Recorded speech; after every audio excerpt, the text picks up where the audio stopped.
Welcome back to the Relaxing Ghost channel here on YouTube. Today we have the Wrestle Kingdom 10 Blu-ray review. And this was 4 years ago now. This was the 2016 event, January 4th at the Tokyo Dome. This is probably one of the better Wrestle Kingdoms I've seen. Of course, there's the recent events there from a couple years back with Omega, Okada, things like that. But back in 2016, New Japan was definitely at a peak point in rebuilding their fucking company. So really cool cover. You got, of course, the main event was Okada versus Tanahashi. This wasn't Okada's longest reign as champ. And prior to this, Tanahashi had beat Okada, I think, at back-to-back Wrestle Kingdoms. Wrestle Kingdom, I think, 7 and 8 or 7 and 9. So they've had a long history. They're like the Orton and Cena in New Japan, if you can picture that. So he won the G1 there, and the rights to challenge Okada at Wrestle Kingdom 10. One of the more famous Wrestle Kingdom matches here, with the Intercontinental Champion Nakamura versus AJ Styles from Bullet Club. So Nakamura is actually a 3-time IWGP Heavyweight Champion, but he's more known for being the Intercontinental Champion. Styles, he was a 2-time champion prior to this. And this is right before the Royal Rumble in 2016. So this is Styles' last big match here. He will appear the next night on New Year's Dash. We'll get to that. So there's no real disc art to this. But, really cool. They got all the matches here. Kenny Omega, the cleaner, and he is the junior champion at this point in time. And he's going to drop that title to Kushida. He had a good run as the junior champion. He said after this, he was going to go into the heavyweight division.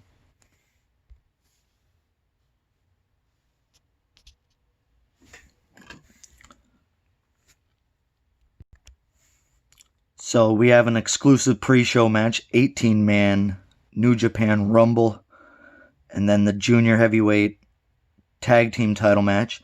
You got the Young Bucks, Roppongi Vice, Red Dragon, and then Matt Sydal and Ricochet. What a great tag team. Decent match. And yeah, Red Dragon, phenomenal tag team. They end up dropping the titles here to, I believe, Roppongi. It's been a while since I've watched this one, maybe a month or so. But then we have crown the first 6-man tag team champions. Bullet Club versus the Briscoes and Toru Yano. The Bullet Club looking, pretty good here. But the Briscoes and Toru Yano actually pick up the gold. And then the ROH World Title match, Elgin versus Lethal. This wasn't their best showing. I thought this match was weaker than I expected. And, here they are there.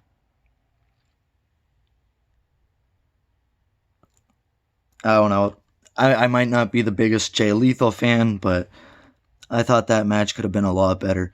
And here we have the junior heavyweight title match, Omega dropping it to Kushida. For the tag titles, the Bullet Club, Doc Gallows and Anderson versus Togi Makabe and Tomoaki Hama. Decent match, this one actually surprised me a bit. And I believe Bullet Club drops the titles here as well, so it hasn't been a good night for Bullet Club. We got Goto versus Naito, a fantastic match. it seemed like these last 4 matches really delivered. Ishii versus Shibata, another really hard-hitting battle. And then Nakamura versus Styles, probably the match of the night in my opinion. And then Okada versus Tanahashi. So Tanahashi finally overcoming the odds and beating Tanahashi. So the next night on New Year's Dash. So yeah, this was Korakuen Hall. A New Japan World exclusive. So AJ Styles and Kenny Omega are in a tag team match. And AJ Styles takes the fall. They end up turning on Styles after the match. And Kenny Omega is officially crowned the leader of Bullet Club. And yeah, he's taking over here. He'd have a good couple of years. You know, Omega, I believe he made the wrong decision. I think he should have stuck with Japan. And he was having the best matches of his life.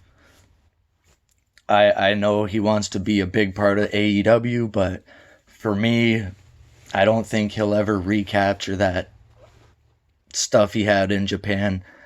If he wants to be a big part of AEW, they've got to give him, 30 to 60 minutes in the main event every night, not just tag team stuff. And we might get there eventually. So yeah, this was a big turning point in New Japan history with eventually Nakamura left and Gallows and Anderson all left. It was kind of like a 4 big shots leaving New Japan here in 2016. AJ Styles is going to be in the Royal Rumble a couple of weeks later. Nakamura is going to be a big part of NXT. And then Gallows and Anderson are going to be... They left a few months later. They didn't leave right away, but they were pretty much on their way out here.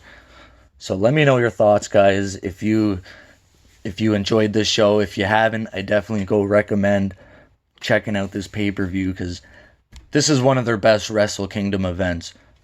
And Tanahashi and Okada, that's one of those great feuds you should go back and check out. Watch all their matches. And definitely check out that Styles and Nakamura match. As always, guys, we'll talk to you later. Peace.